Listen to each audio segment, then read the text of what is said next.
Hi friends, நம்ம விஜய் மல்லி ஸ்டோரியில் வந்து பார்த்தீங்கன்னா கடவுள் வந்துட்டு நிறைய கொட்டு குடிப்பார். ஆனால் ஃபைனலாக வந்து கெட்டவங்களுக்கு வந்து பார்த்தீங்கன்னா கடைசியில் செக் பாயிண்ட் வைப்பார். நல்லவங்களுக்கு வந்து பார்த்தீங்கன்னா எதுவுமே தரலினாலும் அவரோட ஆசீர்வாதம் நிறையா இருக்கும் அப்படின்னே சொல்லுவாங்க. ஸோ அந்த மாதிரி தான் வந்துட்டு விஜய் மல்லி ஸ்டோரியில் வந்து இந்த விஷயங்கள் எல்லாமே நடந்து முடிஞ்சிருக்கு. அது மெயினாக வந்து மல்லிக்கும் சரி விஜய்க்கும் சரி கரெக்டாக வந்துட்டு அவங்க எங்கே தான் வந்து கதவு திறக்கும் அப்படின்னு சொல்லிட்டு தொலைவிட்டு இருந்தாங்க. கரெக்டாக இங்கே தான் அப்படிங்கிற மாதிரி டக்குன்னு ரெண்டு பேருக்குமே ரெண்டு கதவு திறந்த மாதிரி நிறைய விஷயங்கள் நடக்க போகுது.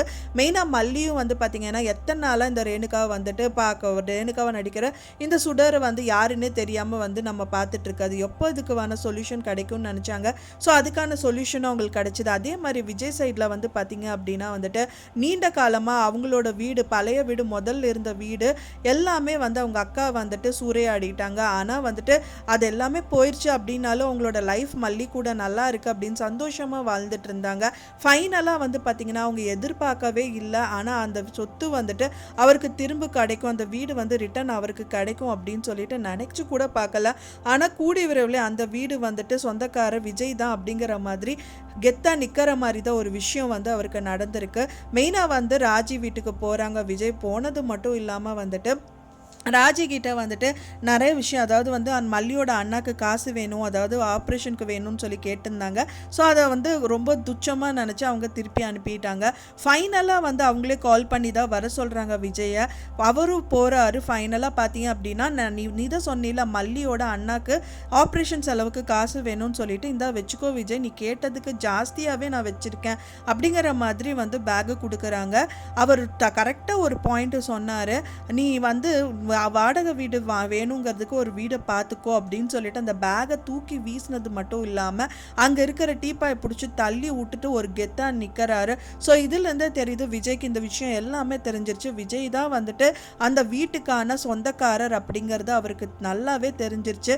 ஸோ இப்போ இந்த காசு வந்து இத்தனை நாளாக கொடுக்காம இப்போ கொடுக்குறா அப்படின்னா வந்துட்டு அந்த வீடு நம்ம கையில் இருந்து அவள் எழுதி வாங்கணுங்கிறதுக்காக தான் இந்த மாதிரி விஷயங்கள் எல்லாமே அவள் பண்ணிட்டு இருக்கான்னு சொல்லிட்டா கெத்தாக இந்த விஷயம் எல்லாமே அவங்க ராஜி கிட்ட வந்துட்டு சொல்லிட்டு இருக்காரு. சீக்கிரமாக ஒரு வீடு பார்த்துக்கோ, வாடகை வீடாக பார்த்துக்கோன்னு சொல்லிட்டு கெத்தாக சொல்கிறார். ஸோ இதுலேருந்தே தெரியுது கண்டிப்பாக அந்த வீடு வந்து விஜய்க்கு தான் அப்படின்னு சொல்லிட்டு சொன்னது மட்டும் இல்லாமல் அதே கெத்தோட மல்லியும் வந்து பார்க்க வராரு. மல்லி கிட்ட பேசுகிறாரு. எனக்கு ஒரே ஒரு விஷயம் இருக்குது மல்லி, என் மனசில் கண்டிப்பாக அந்த வீட்டுக்கு வந்து பார்த்திங்கன்னா அது வந்து மல்லிகா இல்லம் அப்படின்னு சொல்லிட்டு அந்த வீட்டு பேரை வந்துட்டு நான் எழுதி வைப்பேன் அப்படிங்கிற மாதிரி சொல்கிறாங்க. ஸோ மல்லியோட பேலஸ் அப்படிங்கிற மாதிரி தான் நான் அது வந்துட்டு நடத்துவேன் அப்படிங்கிற மாதிரி மல்லிகிட்ட வந்து சொல்லிட்டு இருக்காங்க. அதை பார்த்தவொடனே கேட்டவுடனே மல்லிக்கு சந்தோஷமே தாளலை அப்படின்னே சொல்லலாம். ஸோ இந்த மாதிரி விஷயங்கள் எல்லாமே நடக்கும்போது ரொம்பவே சந்தோஷம்.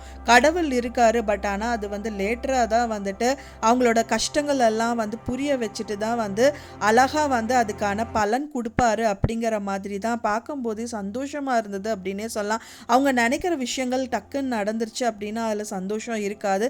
நினைக்காத விஷயங்கள் கூட நினைக்க வைக்கிறதுக்கு என்னால் முடியும் அப்படின்னு நினைக்கிற மாதிரி நிறைய விஷயங்கள் தான் வந்து கடவுள் வந்து அவங்க லைஃப்பில் வந்து மீண்டும் மீண்டும் பண்ணிகிட்டே இருக்காரு அப்படின்னே சொல்லலாம். உனக்கான லைஃப்பும் கிடச்சிருச்சு, உனக்கான ஒய்ஃபும் கிடச்சிருச்சு அப்படிங்கிற மாதிரி ரெண்டு விஷயம் வந்து பண்ணியிருக்காரு. ஸோ பார்க்கும்போதே ரொம்ப சந்தோஷமாக இருக்குது அப்படின்னே சொல்லலாம். ஃப்ரெண்ட்ஸ், எத்தனை பேர் இதை பார்த்தோன்னே வந்துட்டு உங்களுக்கு சந்தோஷமாக இருந்தது அப்படின்னு சொல்லிட்டு மறக்காமல் எனக்கு கமெண்டில் ஷேர் பண்ணுங்கள். நான் சொன்ன இந்த தகவல் உங்களுக்கு பிடிச்சிருந்தா மறக்காமல் லைக் பண்ணுங்கள், ஷேர் பண்ணுங்கள், கமெண்ட் பண்ணுங்கள், சப்ஸ்கிரைப் பண்ணுங்கள்.